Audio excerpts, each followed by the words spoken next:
Hi, my name is Travis Williams. I'm owner and lead counselor for True Impact Counseling Services. We're based in Raleigh, North Carolina. And today I'm very excited to start the second video on stress.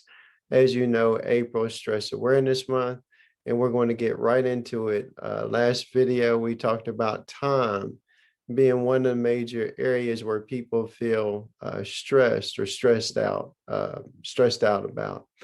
And I would like to pose, just as a mental exercise, that we try to explore how we think about our time. Some of the things that come up for me as a therapist is I get a good general world view of how people see time. And I do find that people either are looking at it from a perspective of quality or quantity. So what I mean by that,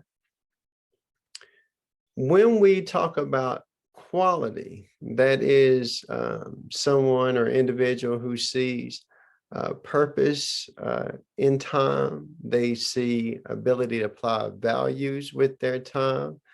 They see opportunity to really live out those priorities that they set for themselves. People who view time in terms of quantity, that is, how much can I squeeze out of this day? How much can I squeeze out of this month? And how much can I get out of a year? And by the way, most society views time in respect of quantity. I think that's why we have so much stress about time. I think that's why we have various health issues that go along with that. And don't get me wrong, to get things done, sometimes we do have to be on that side of quantity over quality in how we view time, because some things just need to be done. But what I'm suggesting today is that we have some balance. Again, we're talking about quality versus quantity. So oftentimes when we think of that quantity perspective, we're thinking about tasks.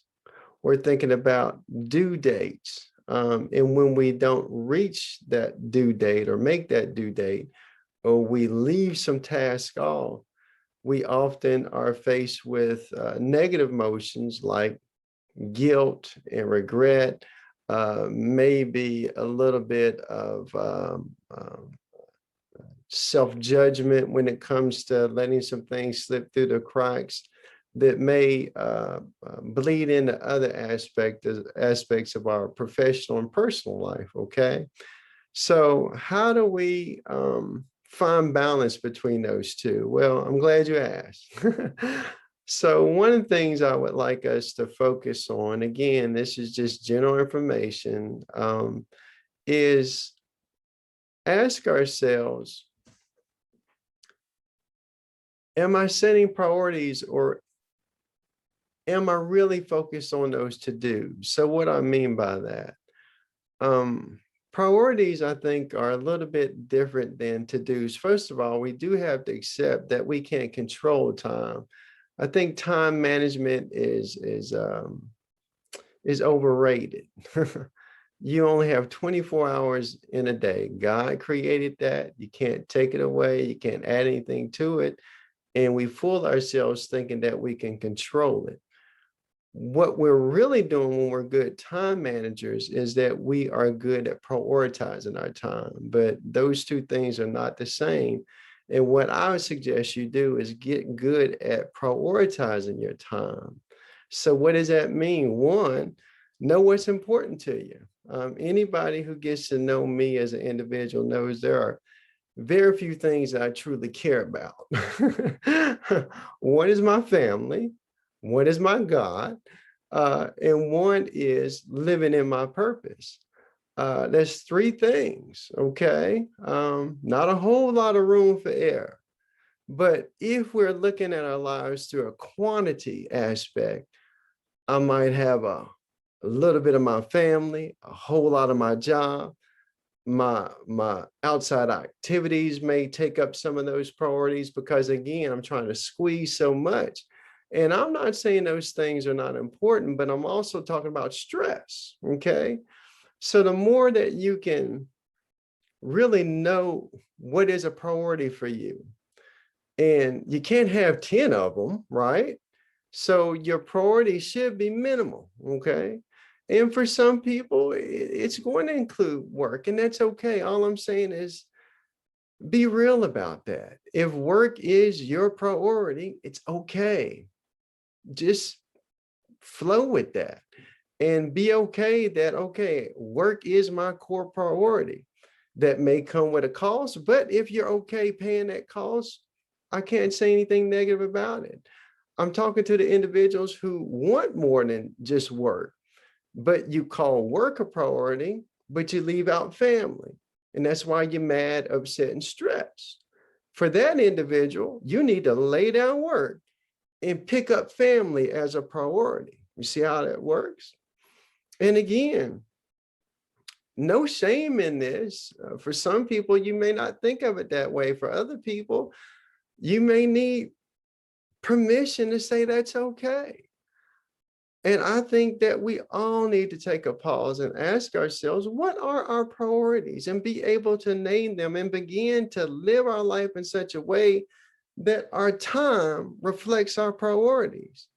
Because I feel like that does decrease stress. And that's what we're talking about. Another useful tool to go from quantity to that quality perspective regarding time is start to practice being present, being single-minded on one thing at a time versus what society and school has socialized us to believe is that multitasking is the way to go. I actually think the opposite of that. If you want to fail in life, get addicted to that multitasking. You'll spread yourself thin, and really you're not going to shine in any of those areas. When you get good at focusing on one thing at a time, what you apply yourself to gets the most out of you. And I do believe that's when we're successful. It is hard to be at soccer practice and you doing stuff pertaining to work. Child looking at you at the field, you're not even looking, you got your head in the laptop. And that moment, that child is saying, wow, look at my dad, look at my mom. They can't even spend no time with me. Now, you may not know that, they may not even share that, but I know that everybody wants to do a good job as a parent, but that's that moment where competing priorities is taken away from one part of your life. You don't even know it because you got your head down on a laptop, but it comes back to haunt you later. And what I'm saying is be mindful of that type of stuff. When you're at the soccer game, be at the soccer game. When you're at the soccer practice, be at soccer practice. When you're at work, I think it's okay to be at work. This is about getting real with how we use time, view time, how we go from getting the most out of our time by being single-minded and being very focused on one thing at a time, how we begin to let multitasking go. And I do believe when we start to practice and get good at those activities, as it pertains to our time, we go from being reactive to proactive. And I don't know about you, but I'd rather take it than have life take it to me, and always be on my heels and be in a defensive position. Again, we're focused on time as a big stressor. I hope you got something out of this. Until next time, God bless you. God keep you. I pray that his undeserved favor covers you till the next time I see you. Take care.